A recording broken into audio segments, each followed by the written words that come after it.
Ashe County Oral History Project, an interview with Martha Harmon, interviewer Clarice Weaver, November the 6th, 1980. Miss Harmon, we were talking about on the other tape about your mama getting up at 2 o'clock in the morning. She got up at 2 o'clock in the morning to knit? Knit socks and stockings for the children. Yeah, she knit, the time to get breakfast. Then she'd go and put a fire in the kitchen and get breakfast. Yeah, and that's the way down. Well, she did. She'd knit of a day too, but she'd have to knit of night. She'd get them all socks and stockings, don't you see? she was a busy person. You bet she is busy. Bless her heart. Bless her heart. Now, when you got to be a teenager, in your teenage years, and boys and girls started dating, where did you meet your boyfriends? Was it in church mainly? Yeah, well, the boyfriends come home. I'd meet them at church, but they come. I done my dating at home. I didn't get out like girls do down dating. I done my dating at home. Mm-hmm. And they come a calling, didn't they? Yeah, yeah. There's one boy. He was from Tennessee. He come in home. I was just 15-year-old. He come see my daddy on some business, and I was just around there. And a good long while after that, he come to church one day and asked me about the date to go home with me, and I took him home with me. And he told me, he says, I fell in love with you when I first sight.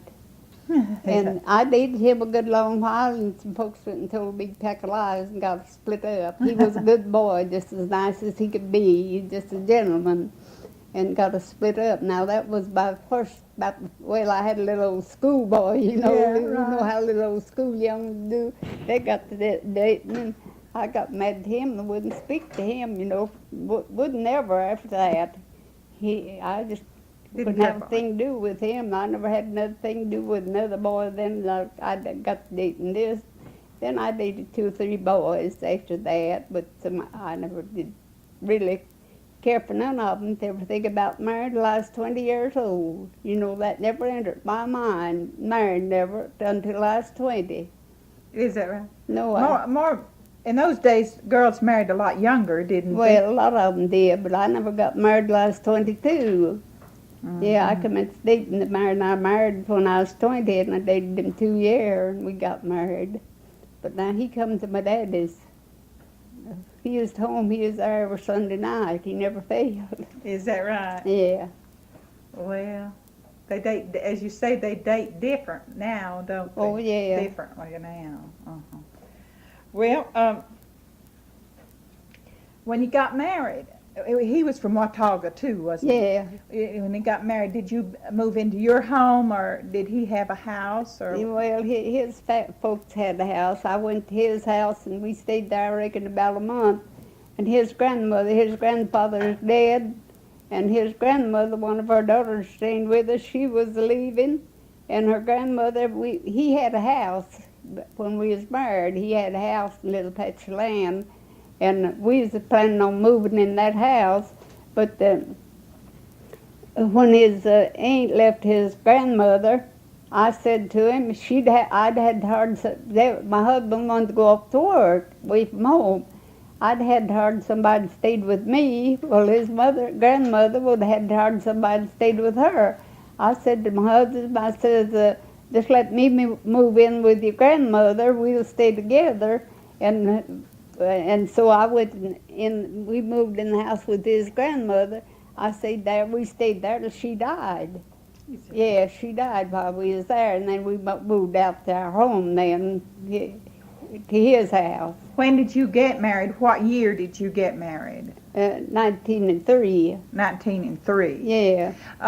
When you said he went off to work, where did he go off to work? Well, he went to Tennessee. Just worked here and there. There's a lumber job in Tennessee, and he worked over there, and he worked in North Carolina, Mortimer, and back somewhere in North Carolina. I don't know that I was never at the places where he worked, but he worked, away from home a lot. One of my aunts, then I got one of her. After we moved to our home on Lur Springs, one of my aunts come and stayed with me till Myrtle was 4 years old when she left, and me and the young one just stayed by ourselves, and then till he worked a good long while. The children's about grown when he quit working at Public Works. Well, We had to buy our home, you see. We had to buy our land, everything. We had to work out. yeah, I'm sure. How many children did you have? Three, 3. 2 boys and a girl. Did you have your babies at home? Uh-huh. Yeah. I had no woman with me. They call them granny women now. She was with me when my first one was born, and the next one then, that was Myrtle. And, I wasn't expecting till the last of December, and the 4th of December, she was born. She come a little too early, and my husband was away from home. Oh. Yeah. And he went over his dad and said he'd come back 12 o'clock and had an old trial over there, and he never come back nearly dark. And, he was able to get that old woman to come wait on me again, but I didn't want her. And so I had to send her somebody after him. He hadn't come in yet, and I sent a man after him and told him to tell her to go and get his mother. And it was getting late then. The evening hit snowing, this pouring snow, 4th of December, the snowest time you ever saw. And Now, where'd you say he was at a? he went to a trial. Somebody was having a trial, and so they went after him, and he had to go and get the doctor. The doctor lived right smart ways off of the road. Time they got the folks all in, it was dark. And Myrtle was born, I guess, about 8 or 9 o'clock. I wasn't sick too long. I got sick while I was eating dinner, but I never been there to let it on for a long time. I held in just as long as I could. See, my aunt was staying with me, and I told her I was going to have some help. And she went to try to get somebody to get Deb at home, get some help, and get my bed fixed. I hadn't fixed anything much yet. She got everything ready, and they got the doctor in there, and she was born about not very long after dark. When you were expecting your children, did you make your diapers for them, or did you order them already? No, I made them. I never did order anything. I made all the clothes, the diapers and everything. What did you get? Just a big bolt of cloth and make them? Huh. Did you buy a whole bolt, or No, so much material? I just buy, what I need. How many yards you need? Yeah, and just buy the cloth out of the store, and make things and cloth, to make gowns out of, and just buy things that way out of the store. Did they keep you in the bed for 9 days? Yeah, that was the craziest thing. They kept me in that bed and wouldn't even let me bear my weight on my feet for 9 days. And when I have to get up, my husband, he have to lift me out of the bed and then lift me back in the bed. Now 9 days, and they kept me there. Lord, I'd get so tired, I'd want to get up so bad. I have to lay there now about 9 days. And when my first one was born, I could have got up. I could have got up next morning and got breakfast. They'd let me, but they kept me in that old bed there for 9 days. Someone told me that it just made you so weak after the 9th day of laying around that you couldn't get your strength back. You get up and say it. I'll not say it all, though it's kind of funny, but you just think you wasn't a thing in you when you get up. You'd feel so funny walking around. One woman said it made her crazy in the head. That's cute. She said That's crazy all over, I think. But, it's funny getting up and walking around that way after giving birth. Yeah. It's a good thing you had good help to stay with you because, you were so weak after that you needed help. Yes, you did. Did you have to carry your water from the spring, or did you have a spring house close by? Well, the first one, the spring that we used out of where we lived there, it was just across the yard from there. And then when we moved to Rush Branch, they called it, I had to carry my water a long ways. You know, they didn't have that metal piping then. Right. And the spring was way back across the road. And so we got piping then. When they began to make iron piping, we got piping and piped for water right at the edge of the yard. And so we had plenty of water then right close to the house. Then when we built our new house, we piped the water in the kitchen in the back porch. Well, now they didn't. There was people canning. Did they have cans when you were married? You said they didn't have cans when your mother. When you were going, did they have cans? There's a can and a little when I were married. We bought a few cans before I were married. Canned berries, strawberries or blackberries, raspberries. We had a lot of raspberries around home there. We'd can them, but that was all we canned. We never thought of canning anything else. Well, when I moved over there to our home, I planted me some tomatoes. My husband worked away from home. There's another family I lived on one bank of the creek. My other family, one of my husband's cousins, lived on the other bank. Well, my husband went off to work, and I just stayed there, me and the baby by myself, was right there in holler distance, them other folk. I planted me a patch of 12 hills of tomatoes. There was nobody then. They just eat the tomatoes during the summer with their vegetables, and nobody didn't think anything about canning tomatoes. And I had, I wouldn't eat very many tomatoes, just me there. I had the prettiest tomatoes you ever looked at. I never done a thing to them but hoe them, and they just growed up and fell on the ground, and there was this great big pile of the prettiest tomatoes. I hate to see them go to bad so bad. I decided I'd try canning some of those tomatoes. I got me some cans, and I took them and peeled them. I took them to the house and peeled them. I cooked them just like cooking berries, put them in the can. I didn't worry about eat them or not, but I was just trying, Yes. I was experimenting on it. And I decided then, along in the winter, it began to get cold, and one of his sisters and her husband came to spend the night with me. And I cooked me a pot of potatoes and baked me a big quick cornbread. I decided I'd hook my can of tomatoes, see if we could eat them. Out in that can of tomatoes and them mashed potatoes, and that was supper, canned tomatoes and mashed potatoes. We thought we had the best supper we ever had down. That canned tomatoes. That was the first time anybody you see the cold and snowy then, and nobody else had canned tomatoes. That went good. Oh, yeah. And well, when I got the canning, you see other people got the canning. Well, they never thought about canning a bean. Well, I had a little old farm paper. It told about how to can beans. Got a recipe out of that, canning beans. I got canning beans. Well, I had success with my canned beans, and everybody else around then got the canning beans. Well, then he told how to can corn.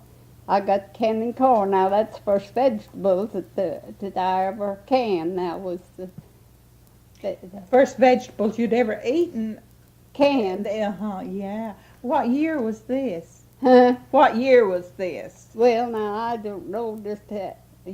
It would have been in your early married life, wasn't it? Yeah, we hadn't been. I just had. 1904, I guess. I guess I just had the one baby now when I It'd be began this canning 1906, vegetables. 19. It'd be 1906 if you had one baby. 19. Yeah, Trey was born in 1905, new 1907. Uh-huh. Well, what kind of can lids did you use? They call them metal tops. The metal tops, and then the little flats. They call what they use now, the little flats. And that was, you saw the old can lids happening. Zinc can lids. Can lids. Now that is what we used then. No, we can, I just can every year. A lot of. Had to have the can lid and the can rubber, didn't you? Yeah. Did you put paraffin on them? Huh? Did you put wax or paraffin on them? No, when I use those ink lids, I never put a thing. Of course, you can with the lids I have now. Right. You know how that is. But you see, it's a long time that I had the Did zinc you have a lids. pine lid? Pine lid. Did you have a pine lid? Sure. I never did either.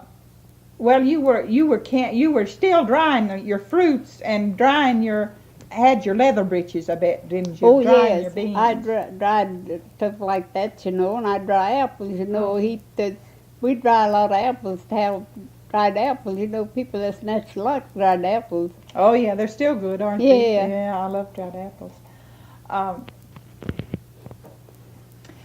you probably had it easier than your mother, didn't you, with Oh three yeah, children? I didn't weave, any. You didn't weave. No, I didn't weave. I knit. My mother, done so much knitting, Mm-hmm. and I managed to get me a knitting machine. I done all my knitting on a machine for my kind of children. No, I didn't. She didn't work out on the farm, but you see, I put my time out with the men folks working on the farm a lot. I'd get out the whole corn and Your husband was gone, wasn't he? yeah, and I'd have maybe a little patch of corn, and when I didn't hire hands to hold my little patches around, I hold it myself. Well, what was your husband's name? Zeb Harmon. Zeb. Yeah. Uh-huh. Mm-hmm. Well, now I can imagine what wash day must have been like with your mother.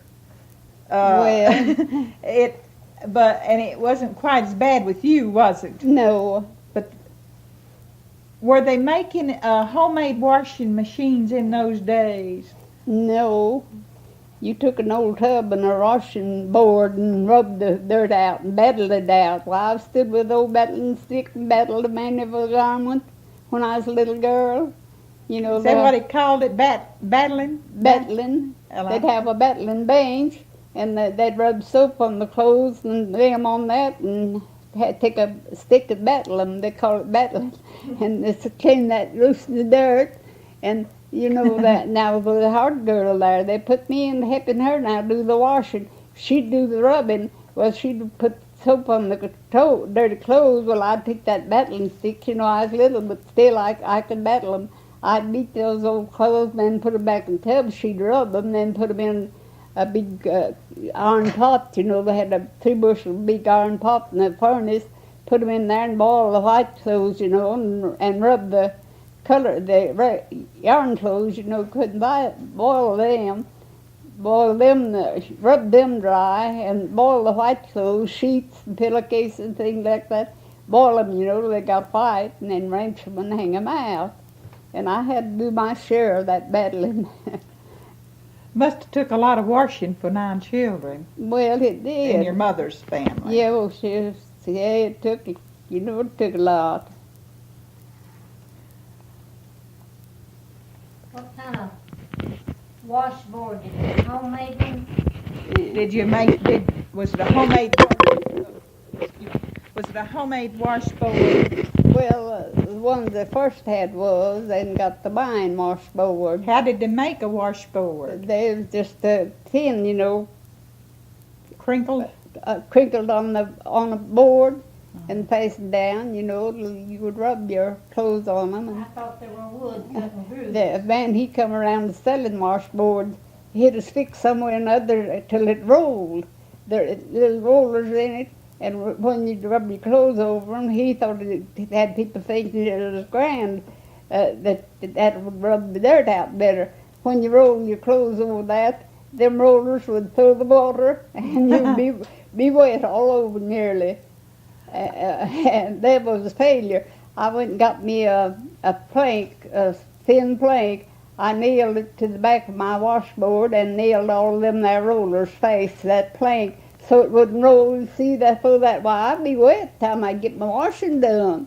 And I hit wash good then after I tasted it, got it tasted, it wouldn't roll.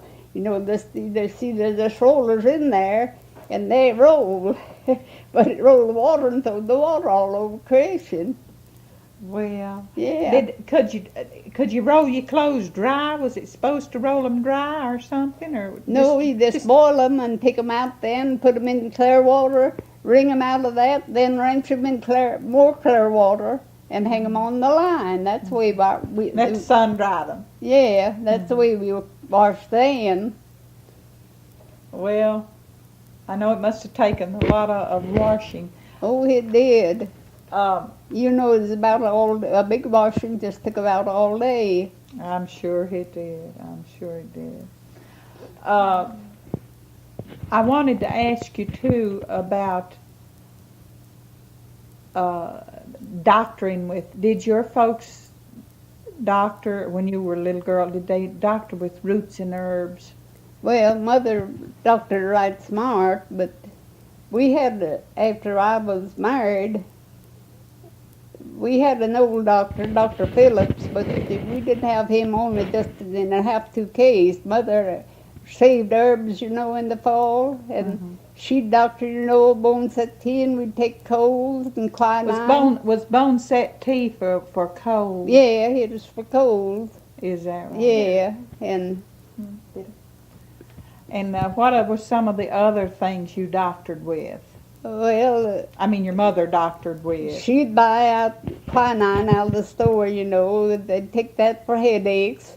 But most of the time, though, after I grew up, you know, Dr. Love, he lived right close to us. We lived, now here's the people, Love was Smith County over in the Watauga.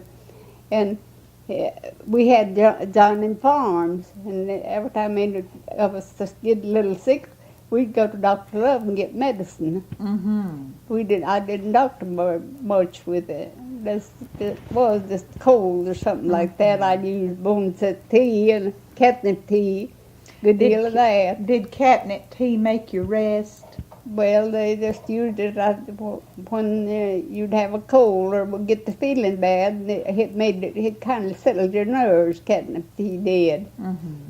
How about poultices? Did you ever have to use poultice Yeah. to break up colds? No, we didn't use it to wake up colds. Mother had a plant that she called it comfrey. It growed about like you saw your yellow dock growing. It growed about like that, had great long roots. They'd be that long. And you dig that up, and the root was right white on this, white on the inside. And you could just take an iron and take a hammer and beat that up right fine. And in a kind of a hurting, like a sprain or anything, she'd make poultices of that.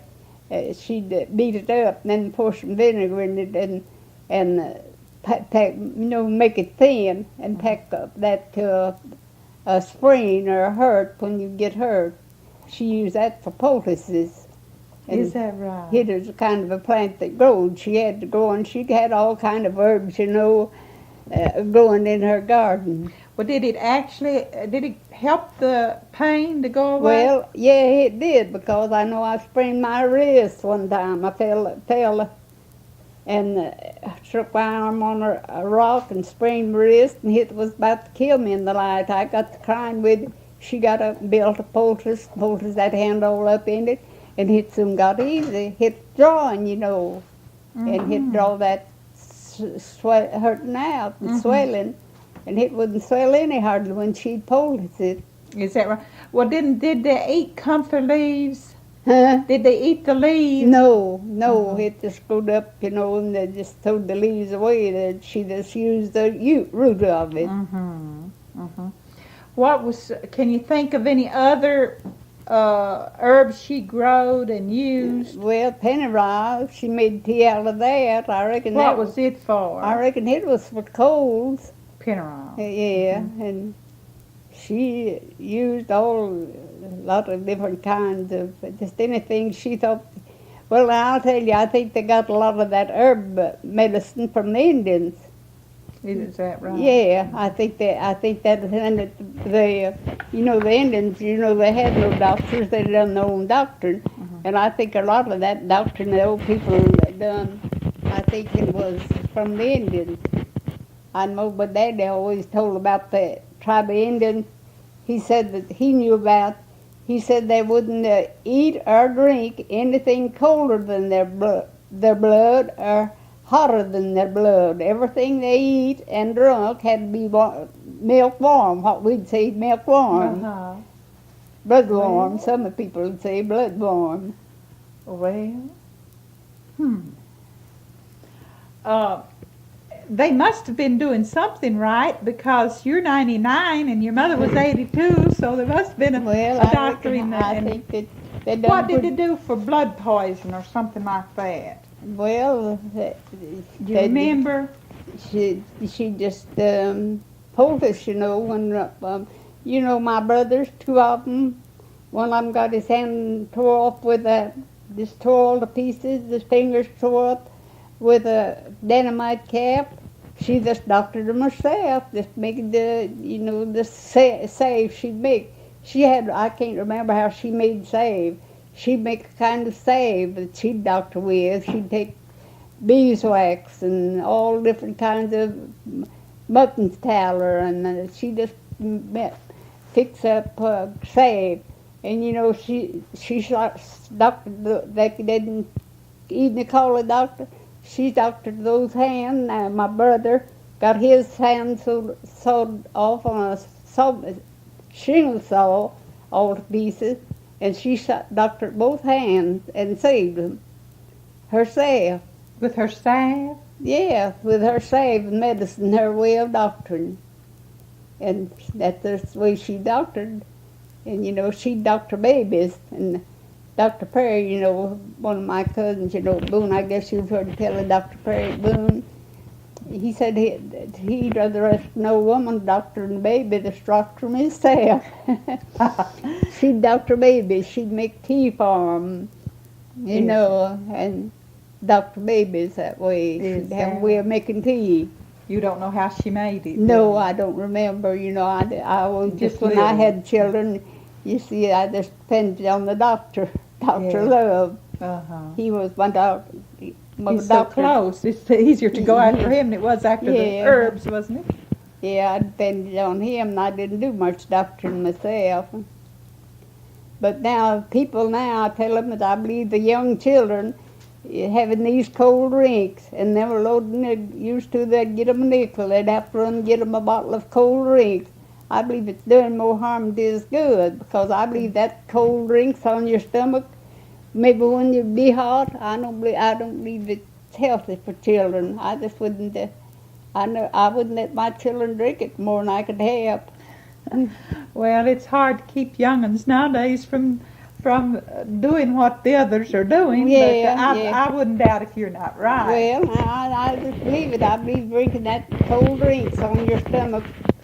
At the stomach, maybe half the time your stomach be empty, and that cold drinks, I don't believe it do a bit of good. You? No, I'm sure it wouldn't. I'm sure it wouldn't. I've told him I've never. Now, my oldest son, he got off habit drinking Coke, and he'd try to we'd be out traveling. He always wanted me to take me home with him and haul me around, and he'd get kind of sleepy. He'd buy that old Coke and drink it. It wasn't the thing. I told him it was as bad as whiskey. There's something in it to revive him up. Well, that'd revive him. He could drive right on. He'd get sleepy and call at me. He said he wouldn't drink it unless I'd drink it. I told him, I says, Clay, if you want to drink it, drink it. I says, I don't drink it, and I'm not going to drink it. And I says, you go ahead and drink it. Well, he got sleeping. He wanted to get him some, got to call him, because he wanted me to drink too. He wanted to get me a bottle, and I told him I didn't drink it. So he went and got him a bottle of that Coke, drunk it, that revived him up. Why, there's something in that to revive him, just like whiskey. I told him it's next to whiskey. I don't think them people a bit of good. It's got caffeine. Some of those drinks have caffeine in them, too. Some of them, I guess, do keep you awake. I mean, if it revived him up. Revive him up, but just get him a little whiskey and drink that stuff. Well, it wouldn't be as cold on your stomach, would it? No. Now, did you ever make soap when you were? Oh, yes. Made him a kettle of soap. Cakes too. How did you go about making the soap? Well, Now, first, you probably had lye. Did you have lye yeah, the soap? first thing we done, I had a ash hopper bill, a great big hopper, What does the ash hopper look like? Well, you took plank this and that way. You had to take a log and cut a gash in it, a seam in that log, and put your plank down in there and have it standing that way.